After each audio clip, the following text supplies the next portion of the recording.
बिस्मिल्लाहिर्रहमानिर्रहीम। अस्सलाम वालेकुम। रूमीज़ किचन पीके में खुश आमदीद। तो आज हम चॉकलेट सिरप बनाएंगे। तो बहुत ही इजी सी रेसिपी है और अगर आप एक दफ़ा चॉकलेट सिरप बना के सेव कर लेंगे तो आप जब भी कोई आइसक्रीम या डेज़र्ट वगैरह बनाते हैं तो बहुत ही इजी हो जाता है उसे डेकोरेट करना। तो चलिए रेसिपी स्टार्ट करते हैं। तो चॉकलेट सिरप बनाने के लिए 5 चम्मच मैंने कोको पाउडर के लिए हैं और 5 चम्मच ही मैंने चीनी के लिए। तो ये वाला बड़ा चम्मच हम मेजरमेंट के लिए ले लेंगे। तो चम्मच से बहुत इजी हो जाता है कोको पाउडर और चीनी को मेजर करना। तो यहाँ पे दोनों चीज़ों को अच्छे तरीके से मिक्स करेंगे। अब बहुत से लोग इस स्टेज पर 1 चम्मच कॉर्नफ्लोर भी ऐड करते हैं।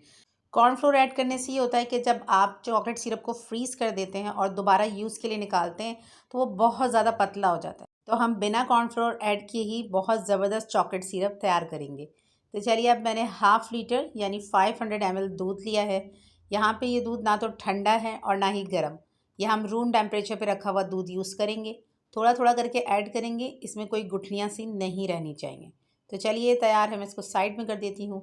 दूसरी तरफ हम एक पैन ले लेते हैं और इसमें ये चॉकलेट का बैटर डाल देंगे। यहाँ पे मैं इसको 10 मिनट तक अच्छे तरीके से कुक करूँगी, क्योंकि चॉकलेट पाउडर जो है उसमें एक कच्चापन होता है, उसको हमें ख़त्म करना होता है। तो यहाँ पे हम ज़ीरो फ्लेम पे इसको पकाएंगे। तो लो फ्लेम पे हम चॉकलेट सिरप को इसलिए पकाते हैं कि चॉकलेट फटाफट से जल जाती है और इसके टेस्ट में कड़वाहट सी आ जाती है। तो जैसे ही इसमें एक उबाल आए तो आप इसका फ्लेम ज़ीरो पे कर दें। तो यहाँ पे 10 मिनट हो गए हैं और ज़बरदस्त चॉकलेट सिरप तैयार है। तो बहुत से लोग इस स्टेज पे मक्खन ऐड करते हैं।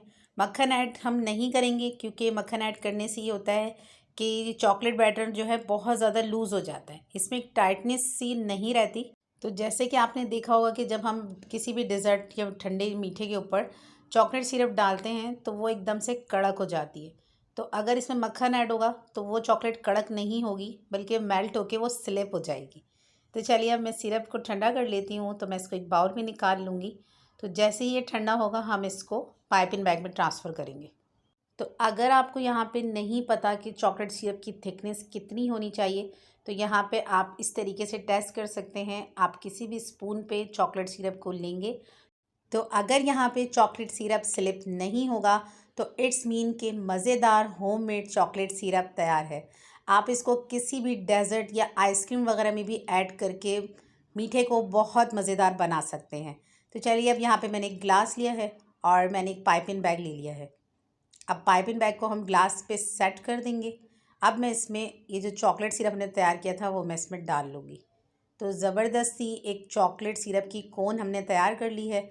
तो यहाँ पे मैंने आपसे एक पाइपिंग बैग मेथड शेयर किया है। दूसरा मेथड मैं आपसे शेयर करूँगी वो ये है कि आप कोई भी छोटी सी प्लास्टिक बॉटल ले लें और उसके अंदर ये चॉकलेट सिरप डाल लें। तो इससे भी बहुत ईजी होता है किसी भी चीज़ पे टॉपिंग करना। तो चलें जी, जब आपने कैप में होल करना है तो वो कैप के अंदर से होल करिएगा। छोटा और बारीक सा होल आप करेंगे तो इससे बहुत ही खूबसूरत सी टॉपिंग होगी। तो चलिए, अल्हम्दुलिल्लाह हमारा मज़ेदार चॉकलेट सिरप तैयार है। आप इसको एक बार बना के सेव कर लें तो इससे भी बहुत ज़्यादा आसानी हो जाती है। इसके अलावा बेकिंग की बहुत सारी रेसिपीज़ में भी चॉकलेट सिरप यूज़ होता है और हम इसको कॉफ़ी वगैरह पे भी इजीली टॉपिंग कर सकते हैं। तो अगर यहाँ पे आपको मेरी चॉकलेट आइसक्रीम या फिर हॉट कॉफ़ी रेसिपी चाहिए तो उनका लिंक मैं नीचे डिस्क्रिप्शन में दे दूँगी, आप लोग वहाँ से मेरी वीडियो वॉच कर लिएगा। तो देखिए कितना इजी मेथड मैंने आपसे चॉकलेट सिरप का शेयर किया है। 15 मिनट्स में हम ये चॉकलेट सिरप तैयार कर सकते हैं। मिलते हैं नेक्स्ट वीडियो में, जब तक के लिए अल्लाह हाफिज़।